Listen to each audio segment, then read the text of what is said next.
हरे कृष्णा। तो आप सभी भक्तों का हार्दिक स्वागत है आज के प्रातःकालीन श्रीमद् भागवतम के डिस्कशन में। तो हम लोग चर्चा कर रहे थे Shrimad Bhagavatam first canto fifth chapter और इसका श्लोक संख्या 17।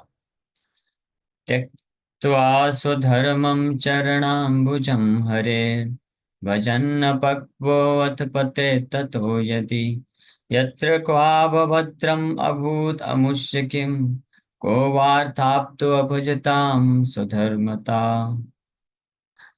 One who has forsaken his material occupations to engage in the devotional service of the Lord may sometimes fall down while in an immature stage, yet there is no danger of his being unsuccessful.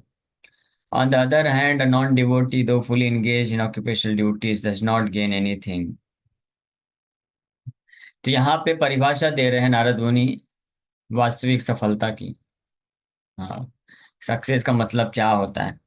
और यहाँ पे clear रूप cut रूप में स्पष्ट रूप में पता चल रहा है। Material success is also a failure and spiritual failure is also a success. कितनी अद्भुत बात है ना कि जो चीज जिस कार्य को करने से पता है कि अगर उस पर सफल भी हो जाएंगे तब भी वास्तव में नुकसान ही है, तब भी वो फेल ही है। और जिस चीज के बारे में पता है कि अगर फेल भी हो जाएंगे तब भी वो सफलता है, लेकिन आश्चर्यजनक बात तो ये है कि व्यक्ति फिर भी वही कार्य करते हैं, फेल होने वाला कार्य करते हैं। वही भौतिक कार्य में ही लगे रहते हैं और उसमें सफल होने का प्रयास करते हैं, लेकिन वो सफलता भी विफलता ही है। भौतिक रूप से कोई कार्य करता है तो विफलता भी तो विफलता ही है, लेकिन भौतिक सफलता भी विफलता है। इनफैक्ट ये बोल सकते हैं कि भौतिक विफलता जो है वो फिर भी ठीक है, क्योंकि कुछ चांस रहेगा उस व्यक्ति के पास थोड़ा सा विचार करने के लिए कि अरे भौतिक जगत में कुछ नहीं रखा है, तो हो सकता है वो टर्न हो जाए भगवान के तरफ। हालांकि ये बहुत मुश्किल कार्य है, क्योंकि लोग इतने होप अगेंस्ट होप, हम होंगे कामयाब एक दिन, ये फॉर्मूला अपनाते हैं। एक बार मटेरियल फेलियर मिल गया तो लगता है नहीं नहीं अब करूंगा, अब करूंगा मैं, अब अच्छे तरीके से करूंगा तो शायद सफल हो जाऊंगा। लेकिन फिर भी चांस तो रहता ही है, स्पेशली जो पुण्यवान लोग होते हैं। तो अगर वो भौतिक रूप से कभी जो है विफल हो जाते हैं या बहुत ऐसे दुख में आ जाते हैं, तो ये चांस रहता है कि वो भगवान की तरफ मुड़ सकते हैं। तो इसलिए वो फिर भी ठीक है। लेकिन भौतिक सफलता तो वो पूरी तरह से विफलता ही है, पूरी तरह से फेलियर ही है। क्योंकि भौतिक सफलता में जो भौतिकवादी व्यक्ति है, जो आसुरी प्रवृत्ति का व्यक्ति है, जिसका पुण्य नहीं है, वो तो फंसता ही फंसता है पूरी तरह से। उसको लगता है कर्ता हम इति मन्यते, हाँ ईश्वर वहम अहम भोगी बलवान सुखी। उसको तो पूरा हृदय में ईश्वर भाव आ जाता है। वो तो मात्र यही सोचने लग जाता है कि मैं ही सब कुछ कर रहा हूँ, मैं सब कुछ कंट्रोल कर सकता हूँ, मैं जो चाहता हूँ वो कर सकता हूँ, मेरे पास इतनी बुद्धि है, मैं जो भी प्लान बनाता हूँ सब सफल हो जाता है। इस प्रकार से वो घोर जो है तमोगुण में चला जाता है। वो इतना इल्यूजन में आ जाता है, इतना भ्रम में आ जाता है कि उसको फिर कोई समझा नहीं सकता कि भाई सब कुछ भगवान के नियंत्रण में है। तो बड़ा मुश्किल हो जाता है। लेकिन भौतिक सफलता का प्रभाव ऐसा होता है कि यहाँ तक कि जो भक्त भी होते हैं, भक्त मतलब शुद्ध भक्त की बात नहीं कर रहे हैं, भक्त मतलब जो मिश्रित भक्त हैं, जैसे हम जैसे भक्त हो गए हम लोग। तो अगर हमारे जीवन में बहुत भौतिक सफलता आ गई, हमने जो जो भौतिक प्रयास किया, जो जो हमने चाहा करने के लिए, अगर हम सफल होते गए, तो वो एक जो है ऑब्स्टेकल बन जाता है। वो हमको भक्ति से जो है पतन करा सकता है।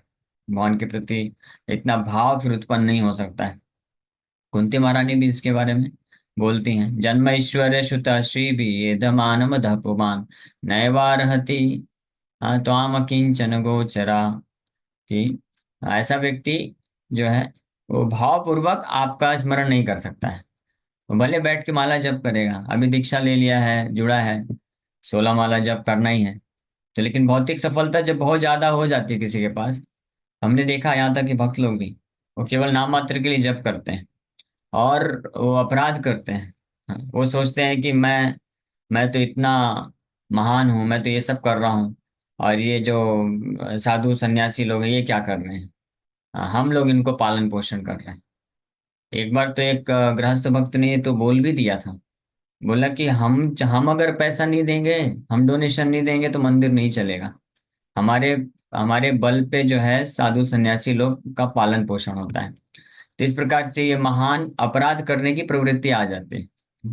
कोई भी व्यक्ति अगर ये सोचता है कि वो डोनेशन दे रहा है मंदिर में इसलिए मंदिर चल रहा है, इसलिए जो ब्रह्मचारी सन्यासी उनका पालन पोषण हो रहा है, तो वो एक बहुत बड़े भ्रम में है, वो महान इल्यूजन में है। हाँ, उसको नहीं मालूम है कि क्या कारण होता है कि जब साधु या सन्यासी या ब्रह्मचारी लोग जाते हैं on the behalf of supreme Lord, भगवान कृष्ण के प्रतिनिधि बन करके किसी गृहस्थ भक्त के पास जो है डोनेशन लेते हैं, उनसे कुछ स्वीकार करते हैं, चाहे धनराशि हो या कुछ भी चीजें जो अर्पण कर सकते हैं, ये वास्तव में भगवान के लिए या उनके लिए आवश्यकता नहीं है। ये वास्तव में उनके ऊपर कृपा करने के लिए।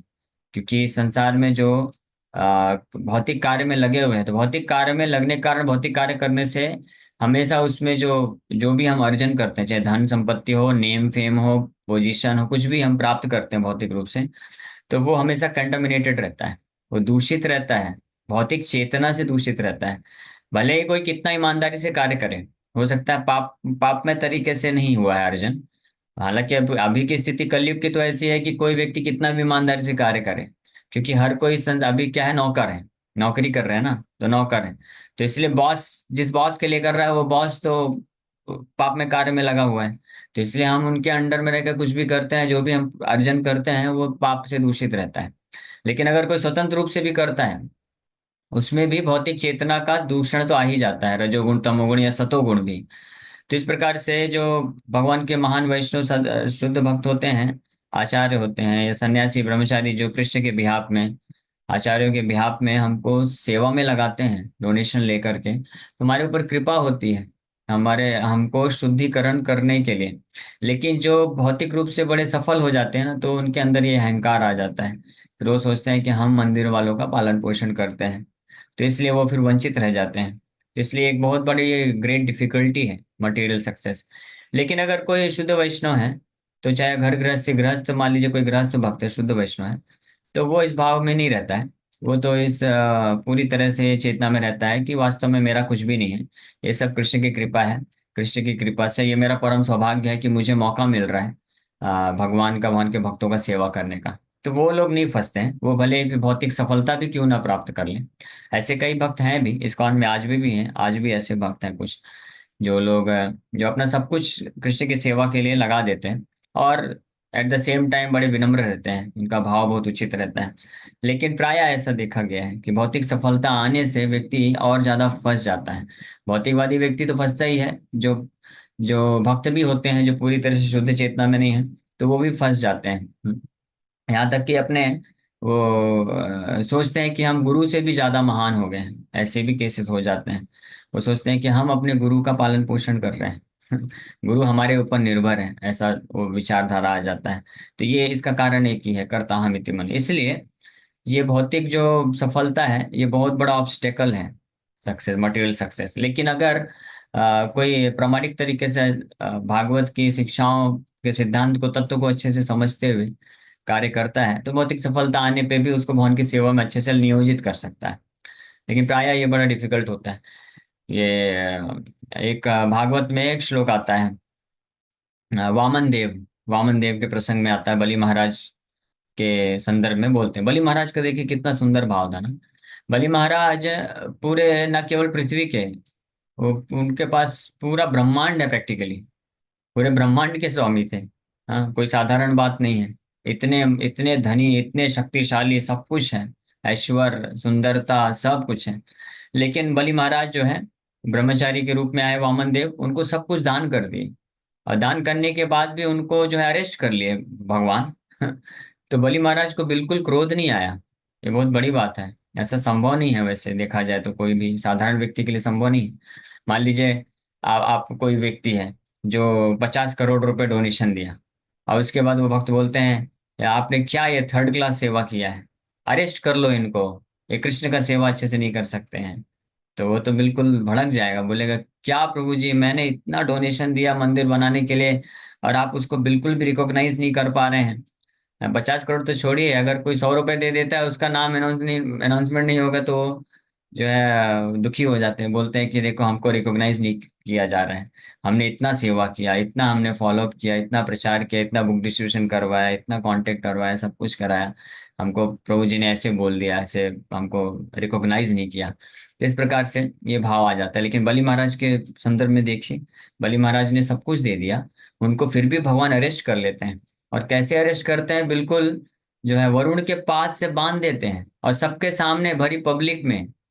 उनकी पत्नी भी है, सोचिए, पत्नी के सामने।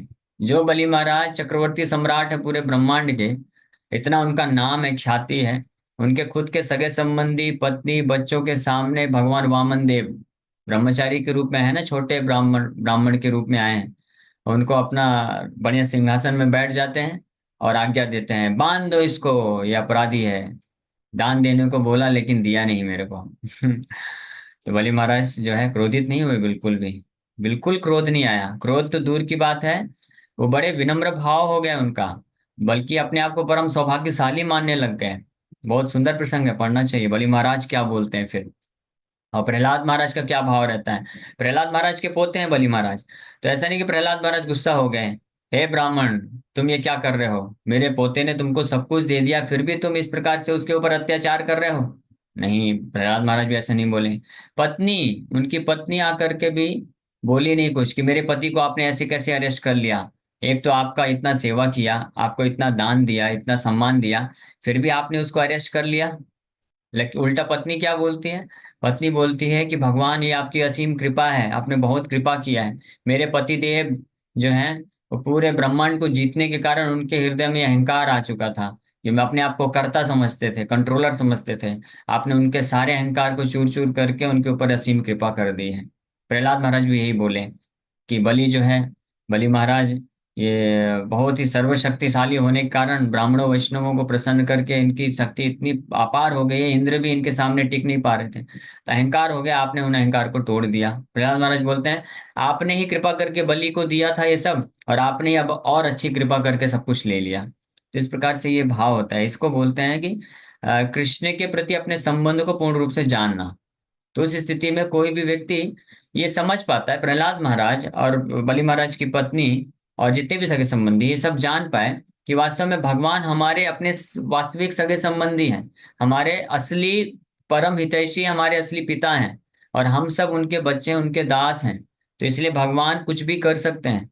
हमको अधिकार नहीं है भगवान को दोष देने का, कि आपने हमारे ये सगे संबंधी के साथ, या इसके बच्चे के साथ, पति के साथ, पत्नी के साथ ऐसा क्यों किया भगवान। हाँ, ये हमने 2 दिन पहले गौर कथा में भी चर्चा किया था। ये भक्ति विनोद ठाकुर इस कॉन्सेप्ट को बहुत सुंदर तरीके से हरिनाम चिंतामणि में वर्णन करते हैं। कभी हम लोग चर्चा करेंगे। जो 10वां नाम अपराध है, 10वां नाम अपराध है कि even after hearing glories of the holy name, to maintain material attachments even after hearing the glories of the holy name। भौतिक आसक्ति बना के रखना भगवान हरिनाम, हरिनाम की असीम महिमा सुनने के बाद भी। और वहां पे हरिदास ठाकुर बताते हैं कि ये जो अपराध है, ये सबसे सबसे बेकार अपराध है। This is the worst kind of offence. अगर कोई वैष्णव भक्त होता है जो सारे बाकी जितने भी 9 नाम अपराध है वो सबसे बच जाता है, गुरु अवज्ञा नहीं करता है, वैष्णव निंदा नहीं करता है, और नाम के बल पे पाप नहीं करता है, और शास्त्रों का निंदा नहीं करता है, अश्रद्धालु को हरिनाम नहीं देता है, और इस प्रकार से नाम की महिमा पे विश्वास भी है, उसको सब कुछ है। लेकिन ये 10वां नाम अपराध अगर हो जाता है, कि भौतिक आसक्ति बने रहने बनाए रखता है, फिर भी हरिनाम की इतनी असीम महिमा सुनने के बाद भी फिर भी भौतिक आसक्ति अगर बनाए रखता है, तो बोलते हैं this is the worst kind of offence. ये सबसे भयानक अपराध होता है। और ये सब एक अपराध रहने मात्र से वो जो भक्त है, निरंतर हरिनाम लेने के बावजूद भी कृष्ण के प्रति प्रेम उत्पन्न नहीं हो पाता हृदय में, फिर भी वो उदासीनता, जड़त्व, विक्षेप आता रहता है, भगवान के नाम में रुचि नहीं आती है। तो भक्ति विनोद ठाकुर वहां पे वर्णन करते हैं ये आसक्ति क्या है। Even after hearing so much glories of the lord's holy name, भगवान के हरिनाम की महिमा जो जानने के बाद भी ये आसक्ति क्या है। ये आसक्ति भागवत के प्रहलाद महाराज का कोट करते हुए बताते हैं। हरिदास ठाकुर बोलते हैं कि ये अहमता और ममता, ये अहमता का भाव और ममता का भाव। अहमता मतलब कि मैं ये हूँ, मैं वो हूँ, मैं एक बहुत अच्छा भक्त हूँ, मैं बहुत अच्छा ब्राह्मण हूँ, मैं एक बहुत अच्छा क्षत्रिय हूँ, मैं एक बहुत अच्छा बिजनेसमैन हूँ, मैं एक बहुत अच्छा इंजीनियर हूँ, मैं बहुत अच्छा ये हूँ वो हूँ, बहुत सारी चीजें जो भी हम पहचान करते हैं अपनी। ना हम विप्रो न च नरपति नापि वैश्यो न शूद्रो नाहे वर्णी न च गृहपति नो वनस्थो यतिर्वा किंतु प्रोत्यान्निखिल परमानंद पूर्णामृताब्धेर्गोपी भर्तुः पद कमलयोर दास दासानुदासः। तो गोपी भर्तुः पद कमलयोर दास दासानुदासा, ये इस आइडेंटिटी के अलावा कोई भी व्यक्ति कुछ भी अपनी पहचान रखता है तो वो सब अहमता में आता है। अहमता मतलब अहंकार, फॉल्स ईगो, है ना। और ममता मतलब कि मेरे हैं, ये मेरा है, ये सामान मेरा है, ये गाड़ी मेरा है, ये घर मेरा है, ये बच्चे मेरे हैं, पत्नी मेरे हैं, ये समाज मेरा है, संसार मेरा है, ये मनुष्य अलग अलग लेवल पे है। हाँ, इस संसार की वस्तुओं को, व्यक्तियों को, स्थानों को और परिस्थितियों को अपना मानना, इसको ममता बोला जाता है। और हमता मतलब अपने आप को कृष्ण के दास दासानुदास से अलग कुछ समझना, इसको हमता बोला जाता है। तो ये दो चीज होने के कारण व्यक्ति सार सब कुछ जानने के बाद भी, हरिनाम जप करने के बाद भी कृष्ण के प्रति प्रेम उत्पन्न नहीं महसूस कर पाता, रुचि उत्पन्न नहीं हो पाती। इसलिए ये बोला गया है कि ये स्पष्ट रूप में संबंध ज्ञान क्लियर होना चाहिए कि कृष्ण कौन है। हम, कृष्ण हमारे परम हितैषी हैं और साथ ही साथ में सारे जीवात्माओं के परम हितैषी हैं। हम कृष्ण को कंप्लेन नहीं कर सकते हैं, ये गलत है। हाँ कृष्ण, आपने हम मैंने आपका इतना भक्ति किया, फिर भी आपने मेरे साथ ऐसा क्यों किया, या आपने मेरे सगे संबंधियों के साथ ऐसा क्यों किया, मेरे बच्चे के साथ ऐसा क्यों किया, पति के साथ, पत्नी के साथ, माँ बाप के साथ ऐसा क्यों किया आपने। ये हमको अधिकार ही नहीं है वास्तव में कृष्ण को ऐसा बोलने का। क्यों? क्योंकि हमारे सगे संबंधी बाद में है, वो पहले कृष्ण के हैं, ये हम भूल जाते हैं। कृष्ण को हमसे ज्यादा चिंता है उनकी। हाँ, तो इसको बोलते हैं ममता का भाव। तो ये बलि महाराज के जो सगे संबंधी देख सकते हैं, प्रहलाद महाराज, बलि महाराज की पत्नी और बलि महाराज में स्वयं भी, ये बिल्कुल ममता का भाव नहीं था। इसलिए बलि महाराज जो है वामन देव की पूर्ण कृपा को प्राप्त कर पाए। और यही कारण है कि इतना असीम मात्रा में ऐश्वर्य होने के बाद भी वो माया में फंसे नहीं, और कितनी अद्भुत कृपा प्राप्त की। फिर उस प्रसंग में वामन देव भगवान ये बोलते हैं कि अगर किसी के पास असीमित मात्रा में भौतिक ऐश्वर्य है, वो बहुत सुंदर है, बहुत बुद्धिमान है, उसका बहुत ख्याति है और बहुत धन संपत्ति है, बहुत सारे फॉलोअर्स हैं उसके, ये सब असीमित मात्रा में अगर ऐश्वर्य है, उसके बाद भी अगर उसके हृदय में, हाँ, अहंकार नहीं उत्पन्न हो रहा है, उसके बाद भी वो मुझे पूर्ण रूप से विनम्रता पूर्वक सेवा करने के लिए तत्पर रहता है, तो समझना चाहिए कि ऐसा तभी संभव है कि इसका मतलब उसके ऊपर मेरी विशेष कृपा है। तो मद अनुग्रहाया, मेरी विशेष कृपा से ही वास्तव में ये संभव है कि कोई बहुत सारे भौतिक ऐश्वर्य में रहते हुए भी विनम्रता पूर्वक मेरा तथा मेरे भक्तों का सेवा में लग सकता है।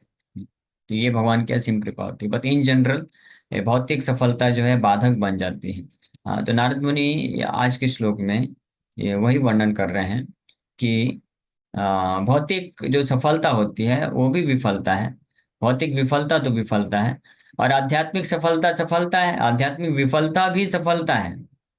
आध्यात्मिक रूप से सफल होगा तो वैकुंठ पाएगा, आध्यात्मिक रूप से विफल भी हो जाएगा तब भी वो अच्छी परिस्थिति में जन्म लेगा और भक्ति को आगे बढ़ाएगा। इसलिए पूरा इनकरेजमेंट है कि व्यक्ति को पूर्ण रूप से केवल आध्यात्मिक कार्य में लग जाना चाहिए, विदाउट एनी डाउट, किसी संशय, कोई संशय रखे बिना। हाँ, तो इस प्रकार से इस श्लोक में ये बता रहे हैं कि त्यक्त्वा स्वधर्मम।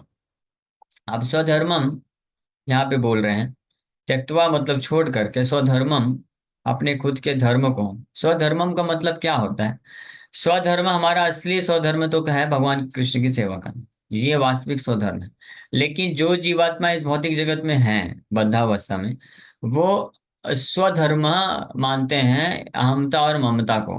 अहम अहम भाव, अहम ममेति, कि मैं ये हूँ, और फिर उससे संबंधित जो भी उनसे आसक्ति होती है, जो भी भौतिक संसार के सगे संबंधी होते हैं या जो भी परिस्थिति होती है, तो उसके प्रति अपने कार्यों को, कर्तव्यों को अपना असली धर्म मानते हैं लोग, उसको स्वधर्म बोला गया है। हाँ, तो स्वधर्म ये होते हुए भी व्यक्ति जो छोड़ देता है चरणाम्बुजाम हरेर, भगवान के चरण कमलों में आश्रय प्राप्त करने की इच्छा से इसको त्याग देता है, हाँ, लेकिन भगवान के चरण कमलों में स्थित नहीं हो पाता है। क्यों?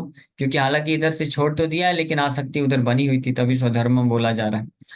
तो भजन अपक्व और पतेत ततो यदि, भजन में अपक्व होने के कारण, हाँ, जो है पतित, यानी पतित होने, पतन होने का चांसेस रहता है भजन अपक्व। इसलिए एक यहाँ पे ये भी सिग्निफिकेंट पॉइंट है कि जब तक हम भजन में अपक्व रहेंगे, हाँ, तब तक ये स्थिति बनी रहेगी कि हम जो है पतित हो सकते हैं, मतलब पतन हो सकता है।